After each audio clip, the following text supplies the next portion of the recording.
So yeah, I I just have to share with you what it's like to be an event organizer, even at a small scale of 50 people, 54 actually.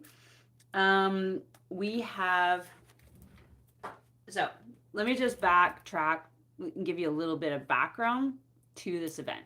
So, Sylvie Dow here. I am the founder of Cycle Fit Chicks. I'm also the founder and of this Wakefield Women's Gravel Grind. Um, I got totally inspired when I started gravel racing or attending gravel events 2 years ago.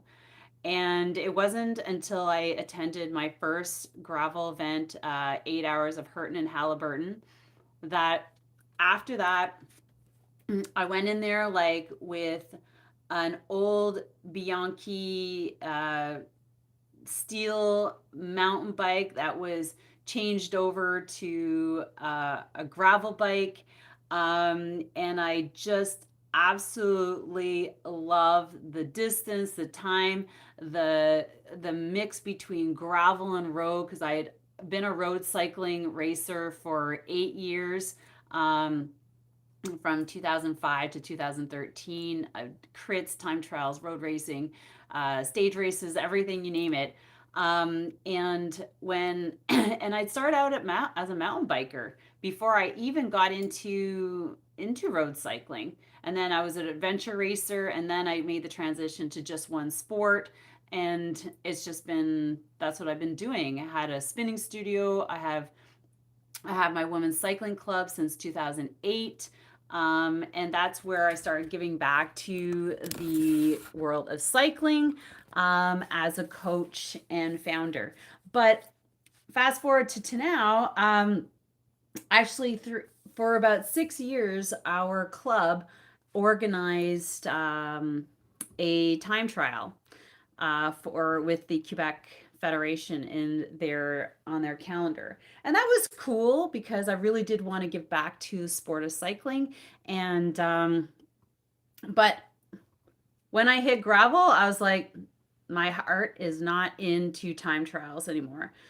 They just aren't. And I hate to say it's weird about road cycling. Like it's people are just moving away from that. It's unfortunate, but um, we just have to look and embrace another type of cycling, which is friggin' amazing.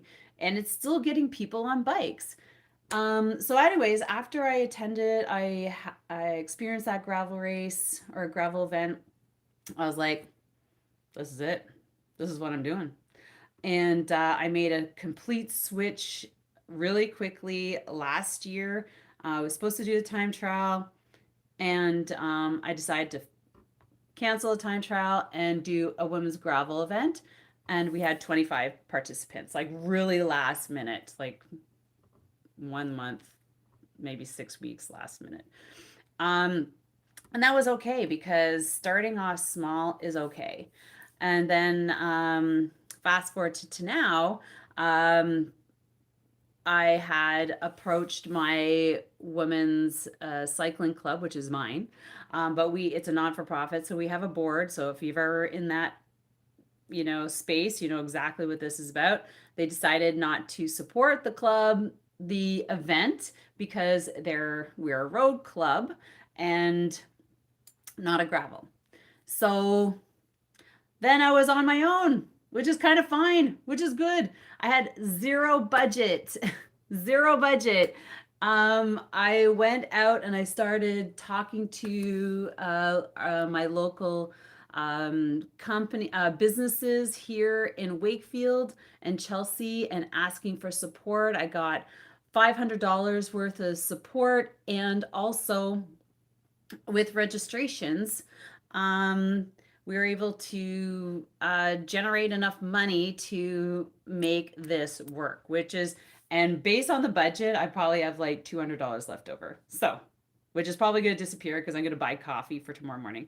Um, so let's take a look at what happened. So I basically I went to I didn't go to every business, but I went to as many as I could in Wakefield and I got so much support, gift certificates, items, things that for giveaway prizes and for podiums. So with this event, we had 3 distances, 30, 50, and 70. And we had a non-binary category, nobody registered, but it's there. And we had different age categories like 15 to 29, 30, 40, 50, 60 plus. And so what I'm doing is I have prizes for all the first place people, ladies, and we'll acknowledge 1 to 3. And basically everybody is going to leave with a prize, which is super cool because that's just amazing that I could pull that off, that everybody will leave with something. Small, big, it's, yeah. Anyways, so that is a real big plus. I'm going to show you in a second because I'll be able to turn the camera around and give you a little tour of what my office looks like right now. But being Friday morning before an event, the priority was downloading all the registrations, matching them with their bib numbers. So 70K, 50K, and 30K, so different colors. And then sending it off to the timing guy that I hired.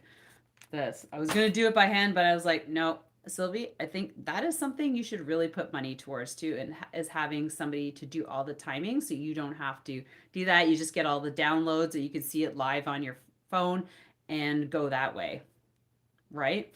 So that was what I was doing this morning. So I'll show you what I was doing last night and basically all of yesterday. Okay, so look at that. So we have all the arrows that represent the different distances, right? Black is 30, red is 50, and the blue is the 70. So at this afternoon, this is my job with my friend. We're going to go on the course, put out all the signs. And fun fact that for the 50 and the 70, there's water stations about 2 to 3 kilometers before the turnaround. So what I have done for this is that they have to check into the water station. They go to the turnaround, and to make sure they go and hit the turnaround, they have to go and find the colored paper with the word on it. And they have to come back with the word and give it to the volunteers so that we know exactly that they went there and made it there, and then turn around as soon as they saw the pylon, right? So just just making a little fun like that. And then yeah, so I got 2 water stations, and we have amazing people. So we have them on location at houses. So one is Mike Caldwell's, the Arc. He has a lot of Mad Trapper snowshoe races there and other fun endurance races. And then another one is in Low at a resident's house, and they're super excited to help out. So bonus. All right, let's go over to the prizes. Like, they've all been kind of packed away. So this is the podium rack. So box. Oh, camera wants me to turn on. So all these prizes in here are designated for the first place ladies in their categories. Now over here is the box for all the other prizes. So you'll see that each one of them has a number attached to it. And so after we give out the podium prizes, so the first 13 podium prizes are here, then those ladies don't get tickets. Everybody else will get tickets, and they'll be correlated to a prize on the table. So after podiums, they can go to the table and find out what they won.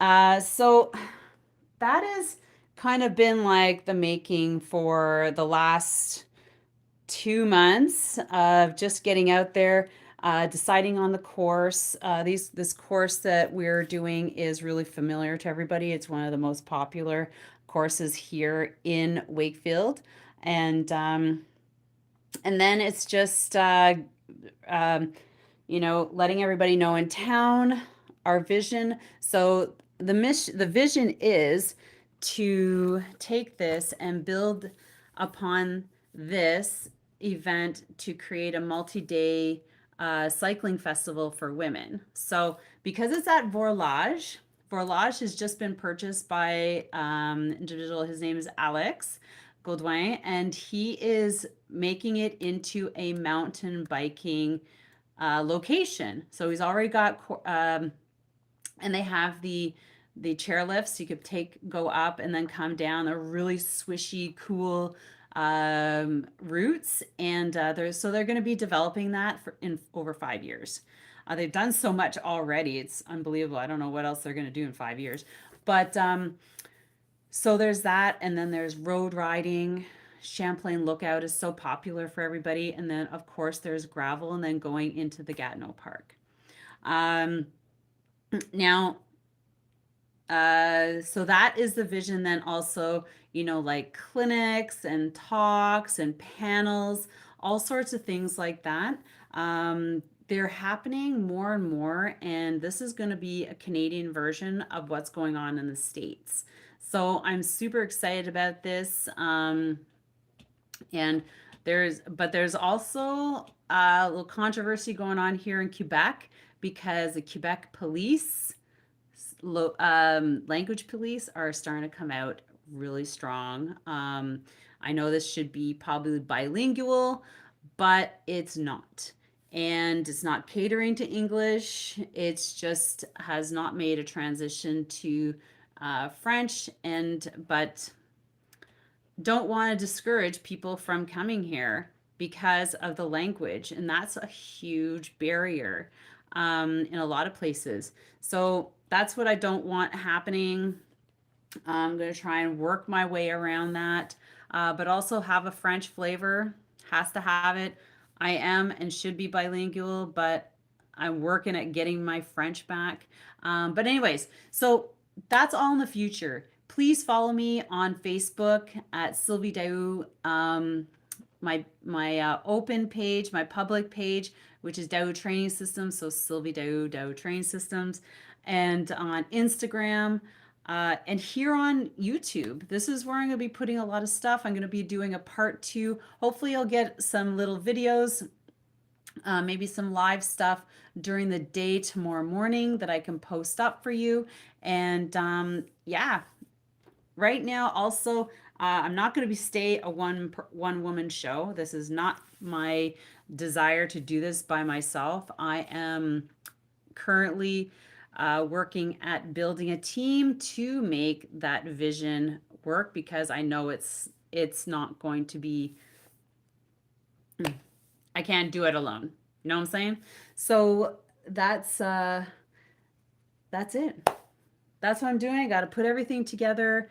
Got to print off a bunch of shit, lists for my volunteers, send out a volunteer email, send out a last email to the participants, and we're off to the races.